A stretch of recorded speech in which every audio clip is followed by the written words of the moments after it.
Good evening, everybody. I'm Scott Stevens here with another perspective. If you just caught the weather show 45 minutes ago or so, we kind of gave you a little bit of a heads up about what I would like to talk about or have a discussion of, because I know this is a discussion that we need to have as a nation. It's just that important. And what I want to say here is that my belief is that we all want the same things. We all want the same things.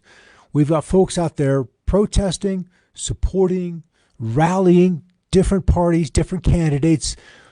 But I think when we peel all of that away, the colors and the labels and the letters, ultimately, we all want the same thing. And that's why we were able to accomplish a revolution nearly 250 years ago, is because we wanted the same thing. The Boston Tea Party was triggered because of a 2% tax. 2%. That was enough to get the Patriots. That was enough to get the revolution. That was enough to get the tax revolt going. 2%. Look at your paycheck, your pay stubs now, and look at how much is being taken from you to support this system. We all want that liberty that our forefathers, our patriots, fought for 200 plus years ago. We all want that back. And I know that there's a way that we can do it. And the opportunities are granted us every 2 and 4 years. And those are called elections.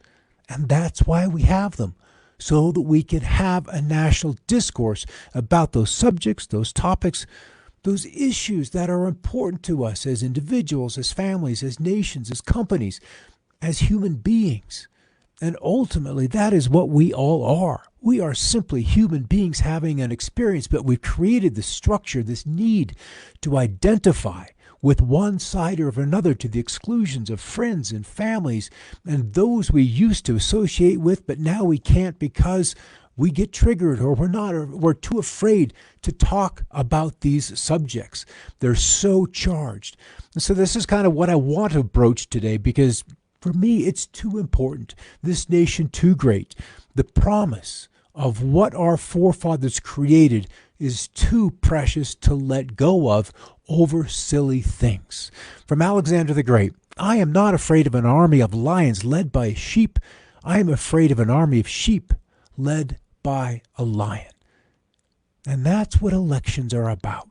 Who is to lead? Who and where is that vision around which people can rally? Where is that ideal? Where is that vision of the future that everyone, all of us, can agree upon? So as I step back from the news flow in this past week, I question as to why this nation is suffering through such civil discord. As I pondered the question, I began to wonder just how real are our perceived differences on national policy? Are we really so different from each other that we can no longer speak to one another? Is there truly no middle ground between us? Do we break, or can we bend a little so that stronger together we can flourish again? Just how far apart are these two sides? And more than likely there are more than two sides all vying. So how far apart are these two sides on education, on environmental issues, on climate change, on jobs and wages, corporations parading as a person, military interventionist policies, civil rights versus those rights that are now being and have been granted as far back as 1964? What about policing, corrupt policing, and the judiciary that follows the policing action? And there are so many more issues that are worthy of revolt, that are worthy of uprising, but yet we can't seem to bring these two sides together to simply have a civil discourse. We haven't even been able to have the two persons representing these two sides to talk to one another, and the election is less than 90 days away. Something is wrong with the system. We need elections to focus more on what we can accomplish together rather than how we can destroy the other side. Elections should be constructive and not destructive for the people, for the parties, and for all of us together. Robert F. Kennedy Jr., our democracy is broken because our campaign finance system, which is just a system of legalized bribery, which has allowed corporations and the very wealthy to control the election results. Would anybody disagree with that? All right, in 1947, Congress passed the 22nd Amendment to the Constitution, limiting the president to 2 terms. They said, quote, too much power for too long is a threat to our freedom. Is it not time for this same application of term limits to be applied to Congress? Probably so. As considering Congress's approval rating, for whatever that is worth, is rarely above 20%, meaning 1 in 5 Americans would agree with the job the Congress is doing. If you had brand loyalty or brand appreciation or brand support at 20%, they'd be out of business, way out of business. When the plunder becomes a way of life for a group of men living together in society, they create for themselves in the course of time a legal system that authorizes it and a moral code that glorifies it. We can look back and see how the laws, the policing, the enforcement, whether it's by regulation or outright making things illegal, has sculpted the system that we presently have. And the system is never up for election. Just persons fronting the system, willing to front the system, are up for election. So we appear to have change on the outside, but inside, the continuity goes on as the system sustains and supports itself. So what's wrong with us? Let's look at Norway. Elections are 74% government funded. 74%. And you can, on your tax return, check that box, and $3 goes to the election. $3. That's it. Political advertising on TV and radio is banned, and voter turnout is 81%, ranked 15th highest in the world, whereas in comparison, the United States U.S. elections are 80% funded by corporations and the super wealthy. Have you ever heard of political action committees? PACs. They're a disease. Much of this funded funds going for negative TV and radio advertising, and voter turnout is 48%, ranked 120th out of 169 countries. It's apparent that we can do better. It's readily apparent, even when you look at other places in the world, even if you want to consider third world nations, they've got better systems, better ways to run elections than what we have. All right, 7 years ago, our fathers brought forth on this continent a new nation, conceived in liberty and dedicated to the proposition that all men are created equal. Equality is about giving everybody an equal chance, not that we are all the same, not that we are all identical. And it's not about giving everyone an equal result. It's about the opportunity. And that's where we've fallen. That is what has been legislated away, judicialized away, has been just literally bit by bit by bit, that opportunity to thrive and to create, whether you're an entrepreneur, whether you're an inventor, whether you're exceptional in a way that would disrupt the status quo. That's what they don't want to have happen. That's where our equality is taken, is that if these corporations can be people and someone of exceptional gifts comes along to disrupt that long-established corporation, the odds are grossly stacked against success. From Martin Luther King, returning hate for hate multiplies hate, adding deeper darkness to a night already devoid of stars. Darkness cannot drive out darkness. Only light can do that. Hate cannot drive out hate. Only love can do that. And this is where we need to assess. When we watch so much media that is slanted, tilted, and has this darkness, maybe it's subtle and potentially it's just overt. It all exists in varying degrees. We have to be able to recognize it for what it is rather than being attached to the message that they're trying to tell. It's the tone of the message that's being delivered that really belies the truthfulness of what is there. Previous President Barack Obama, change will not come if we wait for some other person or some other time. We are the ones we've been waiting for. We are the change we seek. To accept that statement is to accept a responsibility. A responsibility, And part of me is excited to see those people walking in the streets on what side, whether you're MAGA or Antifa or BLM, it doesn't matter. It's action. You've chosen to try to affect change. And if the waters are still on top, but yet there's turbulence and churning underneath, ultimately that turbulence will reach the surface. And ultimately it will come to a boil. That's just the laws of nature. And so we see this boiling that's happening, and it will eventually come to the surface to where everyone must recognize it. And despite the protests, even in Chicago last night, not making the news, they're still happening. That energy has been thrown into the ethers. It has to be digested. From George Orwell and his landmark book, 1984, the masses never revolt of their own accord, and they never revolt merely because they are oppressed. Indeed, so long as they are not permitted to have standards of comparison, they never even become aware that they're oppressed. Read that again.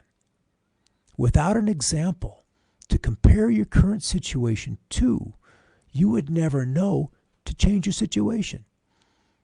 You would never know. It's like the kids grow up in a family, and that becomes the normal, the chaos, the pain, whatever's going on in that family unit. The friend goes out, goes to his friend's place, spends a weekend with the family, and that whole unit interacts in a different way, and it opens one's eyes that there is another way to live. And Americans are arrogant in a way in thinking that ours is the only way, that we are the best and the top. And we have been told that for decades through the media.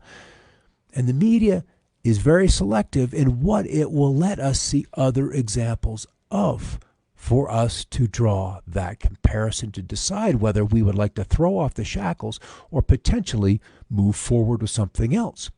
Comparison. 4% of all Americans are millionaires, but yet 51% of Congress members are also millionaires. And to be honest with you, I don't know how old this is. With as much money has flooded into the system into the last decade, this number could be 61%, it could be 66% of Congress members being millionaires, because $1 million is not even close to what it used to be worth. From Jesse Ventura, quite a guy. Do you ever see his show? I believe it was on the History Channel. To a word to the 1%. You control our world. You've poisoned the air we breathe, contaminated the water we drink, and copyrighted the food we eat. We fight your wars, die for your causes, and sacrifice our freedoms to protect you. You've liquidated our savings, destroyed our middle class, to use our tax dollars to bail out your unending greed. We are slaves to your corporations, zombies to your airwaves, servants to your decadence. You've stolen our elections, assassinated our leaders, and abolished our basic rights as human beings. You own our property, shipped away our jobs, shredded our unions. You've profited off disasters, destabilized our currencies, and raised our cost of living. You've monopolized our freedom, stripped away our education, and have almost extinguished our flame. We are hit, we are bleeding, but we ain't got time to bleed.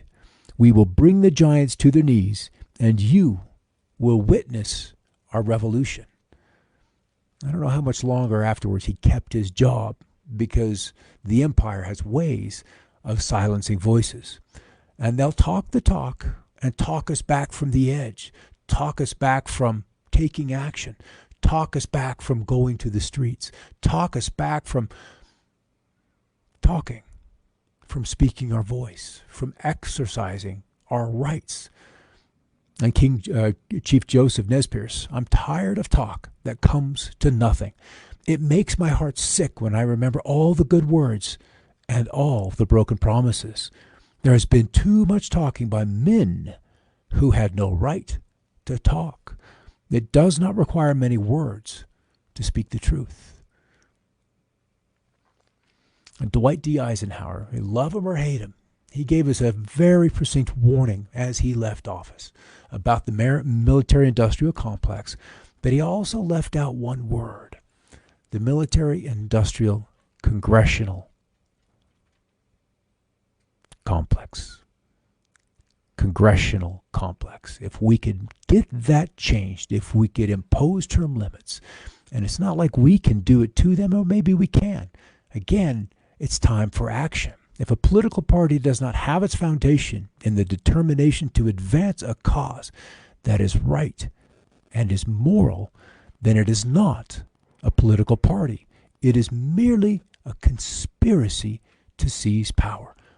And in 2020, both sides would point the finger at the other and claim the statement as theirs. So John F. Kennedy, probably my favorite president.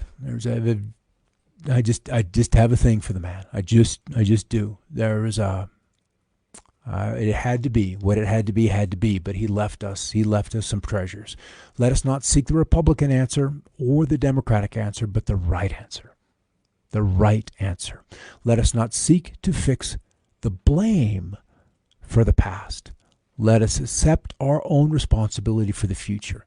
And this is where we are today as we draw closer and closer to another big election. Instead of blaming, we've got to look forward, not to take something away from another, but what we can build together, that we can together create something more than what we inherited. That is within our rights. That is within our possibility. That is a destiny if we so choose so. All right, Malcolm X, another, boy, the 60s must have been tumultuous, being born in the mid-60s. And then as history came along to look at these greats, the cusp of revolution that was almost happening, that was almost these brilliant souls, these bright lights sent to humanity to do this work for humanity. One by one, they were taken, and great sadness followed. But then a new generation comes along, many more this time than just these few, with different tools to work, different tools to organize, different tools to engage, and the same truth to share, that we all have a right as human beings for freedom, for liberty, and the pursuit of happiness. For Malcolm X, I'm for truth, no matter who tells it. I'm for justice, no matter who is it for or against. I'm a human being first and foremost, and as such, I'm for whoever and whatever benefits humanity as a whole. And if we could look back and strip away the red or the blue, the D or the R, and find the humanity in one another, in our situations, and it doesn't matter what scenario we're looking at, what wrong we are viewing, there are at least 1 million points of view to look at that scenario that is wrong. And some of those, appear as right action.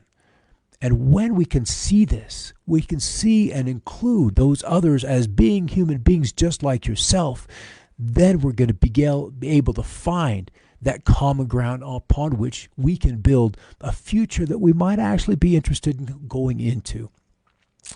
So the problem is not necessarily people being uneducated. The problem is that they are educated just enough to believe what they've been taught and not educated enough to question what they've been taught.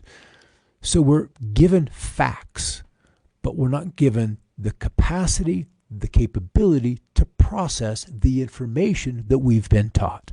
And there's a big difference. Some of you, I'm sure, have seen a test, an 8th grade test from, I think it's like 1910. Some smaller school district, if they had a school district, here in the States. And you look at this test to graduate middle school, to graduate 8th grade.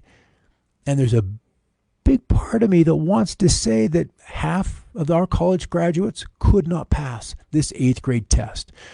And this failure of education has happened inside 1 century. 1 century, 5 generations. And we've lost our reasoning, our rationing, our capability to think beyond a reaction, be that an emotional reaction or a reaction from new information coming in. It's really kind of concerning how we're going to move forward that way or through this degradation of the education system. And it is intentional. It is absolutely intentional. Television, so says Morgan Freeman, is the monster in your home. And it is called a program for a reason. Your television is nothing more than an electronic mind-altering device. It has been designed to psychologically change the ways you view reality. Not the way, but the ways. That is plural. So each and every program, each and every bit of data coming in has a message with it. It has a purpose behind it. There's a reason why that message was then driven out. This is also something out that was driven out was from civics. We were not required to process, to learn, to understand the situation in which we live. Basic civics was a class that used to be required before you could graduate from high school. You were taught what was actually in the U.S. Constitution. And after all the student rebellions in the 60s, civics was banished from the student curriculum and was replaced with something called social studies. That's what I got, social studies. Here we live in a country that has a fabulous constitution and all those guarantees. A contract between the citizens and the government, and nobody knows what's in it. And so if you don't know what your rights are and how you can stand up for them, and furthermore, if you don't know what's in the document, how can you care or then even be aware to know if someone is shredding those rights? As we have the Patriot Act, as we have various NDAA laws passed, it's just this creeping thing of one process, one legalese, one law built slowly upon another. All right, so you're supposed to be blind with patriotism. No, you are not supposed to be blind with patriotism. So blind that you cannot face reality. Wrong is wrong, no matter who does it or who says it. And this is where we go way back and talk about the lawyers codifying morality. What you can, what you can't do, what you should or shouldn't do. What is life, what isn't life? These lawyers don't know. And even those laws that are then passed, in many ways, should only be relevant for 10, 15 years because times simply evolve. What was immoral in the 1800s is perfectly acceptable today. And what is acceptable today may be immoral in 20 years. We don't know. But we have laws that will trap those who push the boundaries, who want change, who push for change in one way or another. The laws from the old are there to hold it back. And when you look at the quantity of laws that are in place, whether they're just commercial code, whether they're judicial code, whether they're civil code, there's a very, very small place left for you and I to be free. We need leaders not in love with money, but in love with justice, not in love with publicity, but in love with humanity. And this justice isn't looking back across time and throwing stones at what we see now was wrong. And it's only wrong because we've got a greater awareness. We've got a greater humility and a greater understanding of what we've gone through, what those people went through. We have that additional perspective of time that those folks in the 20s, in the 1820s, in the 1720s wouldn't yet have and would never have because their society wouldn't allow them that kind of expression. It just wasn't possible. So it's difficult to look at social justice today. Yes, we can recognize inequities, but those were the lessons that brought us to where we are today. Those lessons that happened 100 years ago were absolutely required so that we could be and have the opportunities that we have today. So we should be grateful for those sacrifices. And everyone, regardless whether there's a statue of you or not, you were written about or not, we all made sacrifices of one scale, one size, in one mission or another. We were all there and all participated in one degree. And we were all just doing the best we could. And now it's time to kind of move beyond the best and create this different ideal. Anthony Bourdain, what a guy. Maybe that's enlightenment enough to know that there is no final resting place of the mind, no moment of snug clarity. Perhaps wisdom is realizing how small I am, unwise, and how far I have yet to go. Something to think about. Undoubtedly, there's a final resting place, but that is a far, far stone's throw from here. All right, so these are something, a quote I'd thrown up. No one is equal to anyone else, never has been and never will be. Some achieve, some are lazy, some are driven to do great things, while others couldn't care less. We are individuals, and that is our strength and our weakness. Both are true. And now we've got a situation where we have whites or extreme racists against other whites. And inside ourselves, we must have enough of a space that is large enough to allow others the freedom to live their lives, regardless of their appearance, regardless of their situation in life, regardless of who we think they are. Because I can promise you, you don't know who they are. It's kind of sad, isn't it? This was a comment about the Libertarian Party being dead. And I'm like, I don't know. Sad, isn't it? Because this party is where the vast majority of us will find commonality. What is sorely needed is inspired leadership with command of language and the ability to clearly lay out a vision for this country's still great future and potential. And this is what I believe. And a part of me knows that we have this great future yet ahead of us. It absolutely exists. As Morgan Freeman said once again, self-control is a strength, calmness is mastery. You have to get to a point where your mood doesn't shift based on the insignificant actions of someone else. Don't allow the others to control the direction of your life. Don't allow your emotions to overpower your intelligence. All right, this is something I found, and I just believe it's too important because we all have so much in common, and in so many ways we are together. This was a man who spent some time in the service, and I just call this the battlefield. And the essay goes like this. I miss the battlefield, not the burning heat, not the ache of heavy armor or the cold darkness of hostile ground. I miss the clarity. We were fighting an enemy, though often vile, was completely clear on his cause and beliefs. They were willing to live hard and die hard for what they believed in, no matter how misguided. Most of all, I miss Americans. In a war between tribes, religions, sects, ideology, the enemy often churned, blended, twisted, and turned.